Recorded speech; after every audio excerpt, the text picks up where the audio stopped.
So we've got to think about the skills of multiliteracy. So what that means is that we need to use the resources that are available to us. If there is a good quality audio recording of a book, you make that available to students. If it is worth running, a reading circle through lunchtime, make it available to students. Before I went into the select entry setting, I was at Lilydale High, near where I live, and the English teaching team sat and did a voice recording of the play No Sugar, so that the students would have access to a good quality recording. So that idea of choosing our texts carefully, choosing where we're placing them in the school year, let teachers who have a particular affinity with a text have a text listed, because their passion is infectious. It's contagious, and you make an argument for that. If there's something you can teach, then you make an argument for it, because that's what students remember. That's what they love. They thrive on our energy and passion. And that idea of multiliteracy, that idea of you can hear a text, you can see a text. So the idea of reading aloud, it's very old-fashioned, but we all remember being children in primary school or something like this, and having that enjoyment of being read aloud to. And when we would get our student experience data at John Monash, they actually found that time, either listening to a text or reading aloud, as a kind of a mindfulness practice, so that they would leave their English class and feel like their cup was full because they're navigating through this text. And I'll say, when Ransom by Maloof came onto the text list as one of the comparatives, and I sat down to read it over the summer, oh God, I've got to teach Maloof. I had terrible experiences with it in the 90s as a student myself. 4 false starts. I had 4 false starts trying to read that text, because Maloof is a very different kind of narrative. It's like a poetic prose. What do we have to do? Active reading.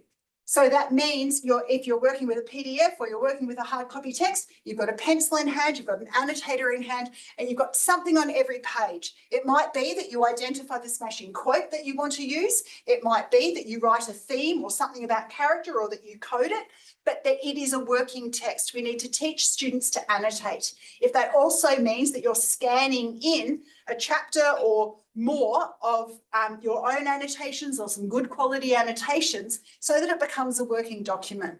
Yeah, we need to create time for reading. And I'm really very happy to keep talking to you about all of this, and we can give our emails and stuff later on, because I know that time is of the essence, and I want to return this pointer to Marissa really quickly. Okay, I'm not sure what the conversation is at your school going forward about which English subjects you offer. And we understand that the mainstream English is the one that most people land on.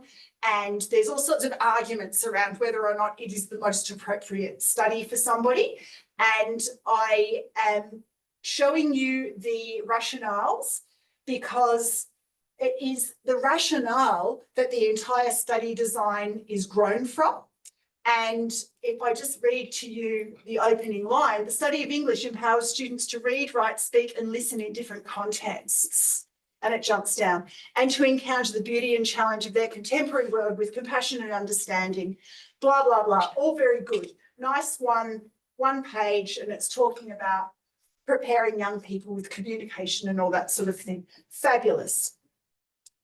Then we've got literature, which is often a guarded stash, this idea that not everyone should do lit, not everyone can do lit, should it be your subject? There's a bit of a conversation around it being scaled up, so therefore students want to do it. That's not the reason to do it, but if you want to go into that little world that's the literature world, absolutely go there. So the study of literature fosters students' enjoyment and appreciation of the artistic and aesthetic merits of stories and storytelling, and enables students to participate more fully in the cultural conversations that take place around them. Beautiful subject, and it allows that more depth and complexity looking at the study. And I say, take the brakes off and don't make it an elite world of literature. I'm also going to put it to you to think about your timetabling, and how can you facilitate timetabling that will allow some students that are keen to do 2 Englishes.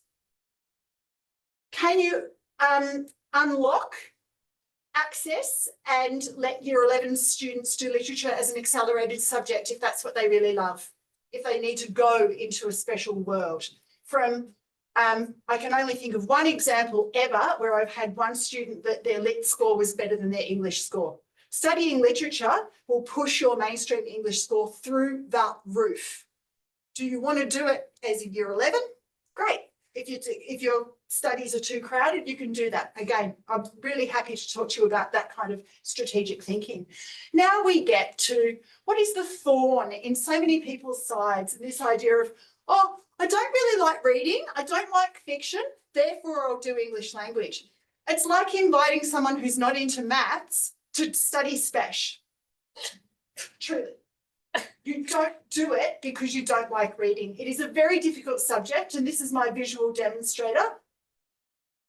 The rationale goes onto 2 slides. It is a slog. We've had students, and this is speaking from my previous setting, who opted to do English language because they didn't like English, they didn't like reading, couldn't get a study score of 25, couldn't go into university. So you are more likely looking at getting a study score of something like 19 if you're not into English, and it is heartbreaking. So very happy to have that conversation more, but I think we need to be very careful about how we navigate the study of English language. And I would strongly recommend that if someone isn't confident or doesn't enjoy English, the English language is not there for the subjects that they study. Right, this is going to be the final thing. Go for it. Just one thing about English language. I'm a special ed teacher as well, and I've had a few students I tutor who are very much on the spectrum. They're bright, but they're on the spectrum. And their school has said, oh, you hate literature, you hate reading, do language. Yep. Again, really disastrous for most of them. It's linguistics. It's almost a uni subject. It's very systems-based. I really don't think that's a good idea. They could have passed English, but they can't do English language. Yeah. Whether or not we love it, we have an understanding of narrative, you know. These are my tips for success, and then Marissa's going to take us through some fabulous hands-on things that can happen. So be really careful about what your subject selection is. This idea that, oh, I'll do Rebs as my accelerated subject. Why not do literature as your, you know, we've got, again, it's such a small percentage of male identifying students across the state that study literature. And I'm not happy about that. We can make a change, and particularly students in regional and rural areas. Consider studying 2 Englishes. It's also a lovely way to be very cut and dried. I do methods and spesh, English and lit. And I've had students in my previous setting, that was what they needed, and that was what they did. So they were either thinking mathematically or they were thinking literature. Loved it. Reading habits matter. Lots of wide reading, lots of non-fiction, really indulge with that. Writing habits. Every lesson we want students writing, to the point that we want you to flip that classroom. Don't go away and write your essay. Come into class and write your essay. And it's also a wonderful way to mitigate the problems associated with generative AI that we are facing. So to have dedicated writing time, 10 minutes, 15 minutes, 20 minutes. It's a really wonderful way to build that collective efficacy within a class, is when students are madly writing, they've slammed the ball into our court because we take their 15 minutes worth of writing. It's like a whole page, so it builds their confidence, their ability to work up that word count. And it's a lovely way to spend some time in class, and it's absolutely not a waste of time. Opportunities to have fun and really enjoy the cultural richness of studying English. Our first man who beamed into us triggered one of my in-person practices, and that is have students start the class. You've got a running list. You're starting the class. It might be a pair, it might be a trio, it might be someone on their own, and they have to do something. They have to get ready. It's going to be a quote section, who knows what. And you can literally sit there and gather your thoughts about, hang on, what are we doing today? Because it's the onus is on those individuals in the class, and we love it. We love hearing students, seeing students. They love it. It's very celebratory. And you need to be celebrating the small milestones every week to build that collective efficacy within the cohort. Okay, the success isn't something that's happening just at Melbourne High. The success is happening in your classroom. And when you put that student on the spot and say, where did that idea come from? why did you think of that quote? And oh, everyone, what do we think of this? It's wonderful. That students, if they can see that they are sitting among other people who share that need to be successful and you know want to do things well, it just boosts the whole cohort. So these small things are what we celebrate, not just SAC results, not just ATARs. Oh, I'm done. Yours now. These are just some of the graphic visualizers that we use when we're teaching. If you know them, I apologize in advance. If you don't, they can be super useful. They're good for lower end students, but they're also good for gifted students that aren't necessarily into literature, or gifted students that haven't done the work in middle school because they were so bright and they just coasted along. And then they need to develop a really academic, sophisticated vocab to write an essay on Medea. So they work pretty well. They're also really good for students with dysgraphia, because it's grammatically structured as a sentence and they can move across, you know, using their quotes and create a really sophisticated sentence with verbs, with adverbs. You can have a class one, you can have a student who does their own. I find it works really, really well. Theme tables, most of you do these, I'm sure. I find quote banks don't help that much because they just have a whole ream of quotes. I far prefer the theme and then the meta language and the quotes that go with it. And then students use the themes as their topic paragraphs. So they learn the themes. And I always say it's like a box of Lego. One day you're going to make a rocket ship. So you might use the red triangle and the blue circle and the green square. And the next day you're going to take out your box of Lego again and create something else using your different pieces of Lego. Lotus chart, again, building up ideas and things that form together. This works particularly well if you've got an anthology. So a story anthology or a poetic anthology, giving student that global perspective. You can even do it visually, because anthologies are almost always in VCE assessed globally. And the questions are global. Teaching students that are on the spectrum. I taught a very autistic student a few years ago. He had perfect pitch. He's now a musician. He was bright, but being on the spectrum, he only saw stuff through music. So whenever I had to explain, you know, a character or what was happening in a book, I would bring it back to being in his band. Imagine if you were in the band and, you know, the band members did this, and he'd be like, oh yeah, I get it. I get it. And he was doing year 12 and there was still context, and he did imaginative landscape. And he wrote an article about an Australian music festival.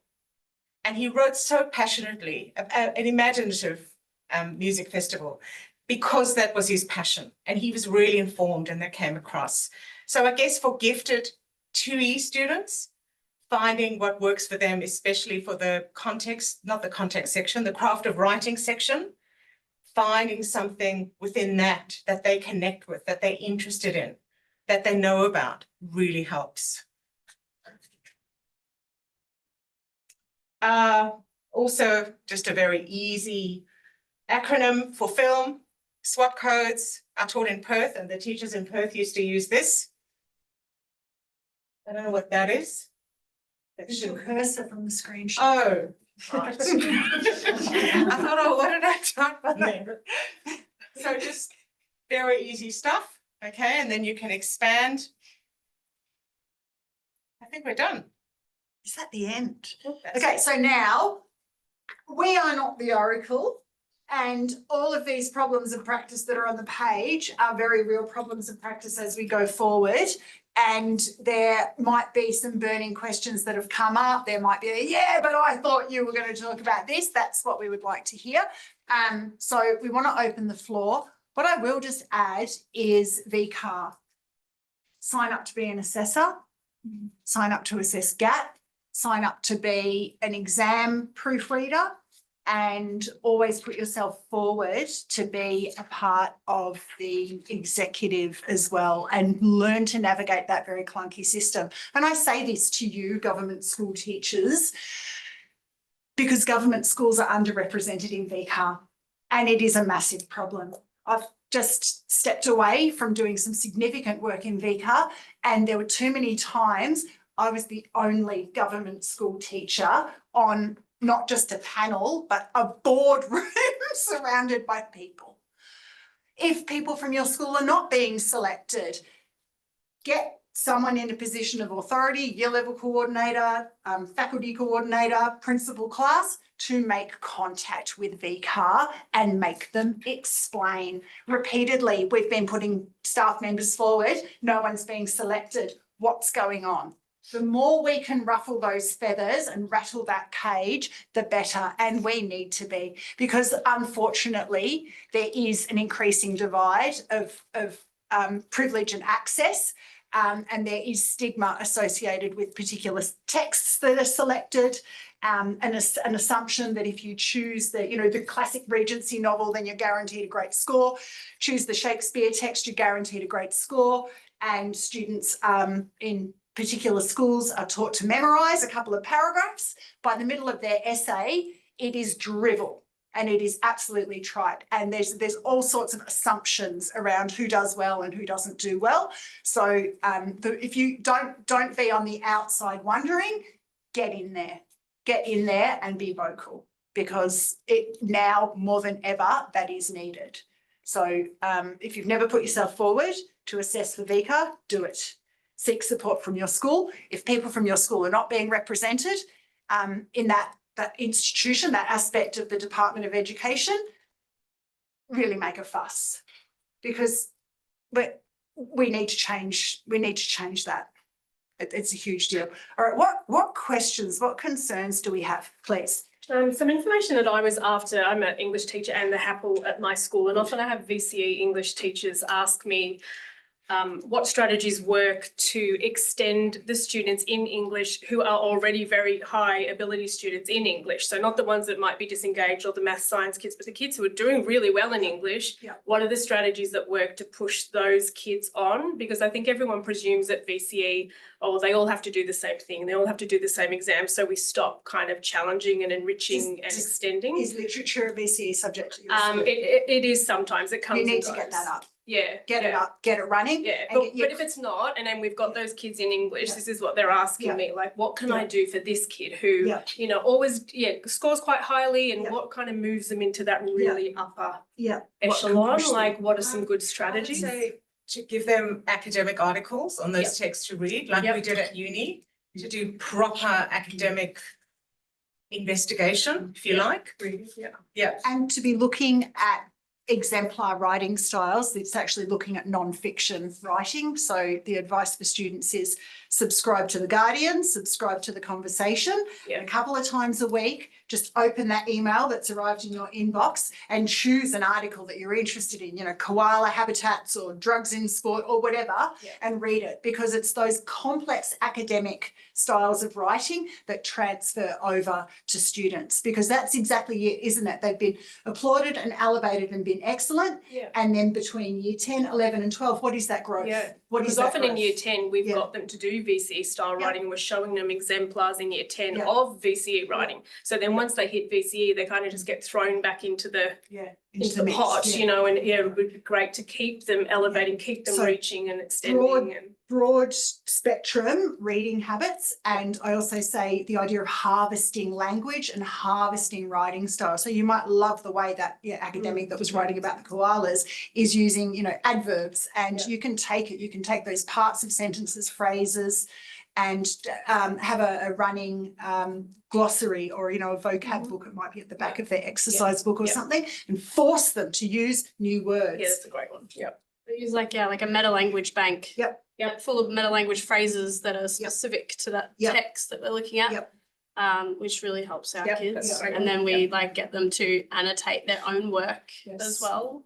like thinking Oh, about yeah, it. thinking. Sorry, just jumping No, on the back of please. that. Yeah, Sorry. All of Glenn Pearsall's work. Yep. He's got the literature teacher booklet that came out, or one of his resource books within the last 10 years that was really good and totally applicable. But a long-term plan, get Lit running and treat it as a way to accelerate those strong English students, that they can do it as their Year 12 subject. Let's not be precious about this. Get them in there. And also in English, craft of writing is so broad and so deep. They can go as deep as they want. And the really high achieving students can write these beautiful, creative or reflective pieces. Yeah. So play with form, Mhm. play with intention, you know, play with figurative language, Hybrid. all the hybrid stuff, yeah. Yeah, reading comment articles, the idea of feature articles, I think is a real game changer for young people. And not everyone thrives reading fiction. A lot of us need non-fiction, really need it.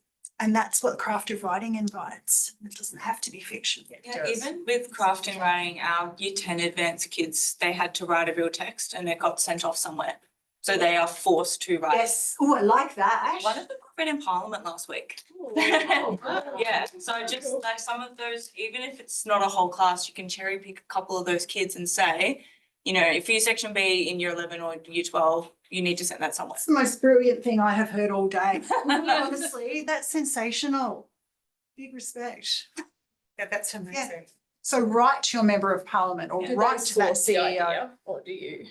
I think the kids, it was just their passion area. That's what they wanted to do. Yeah, and okay. it didn't have to be inherently persuasive to a member of parliament. It could just be they love this thing and they wrote to an academic Mhm. that's a specialist in that area. Yeah, okay. Yeah. Cool, that's great. And for argument analysis, you can give students a kind of very potted summary of civics and how government works in Australia. So many of them have no idea. I say to a lot of mine, what are the 3 levels of government? I don't know. What does progressive mean in politics? What does right wing mean? And it matters because argument and language analysis is a democratic exercise because we're critiquing what's there in the public domain, the idea of social discourse. So it does matter thinking about parliament in the backdrop and the idea that for people to be able to have an opinion and make a comment, and then for the student being that sort of omnipotent analyst sitting above it all, it's an exercise in democracy. It really does matter. Absolutely. Yeah. And it will deepen their skills as citizens. And in terms of unpacking persuasive texts and just knowing what's going on around them, their general knowledge. So we're really happy. Yeah, we're really happy to keep having this conversation. We're on EduMail, we're at Virtual School. If you want our contact details or anything like that, we're really, really happy to keep having this conversation, and are very aware that time is precious and probably over. Yeah. Thank Thank you, you guys. Thank you. Thank you.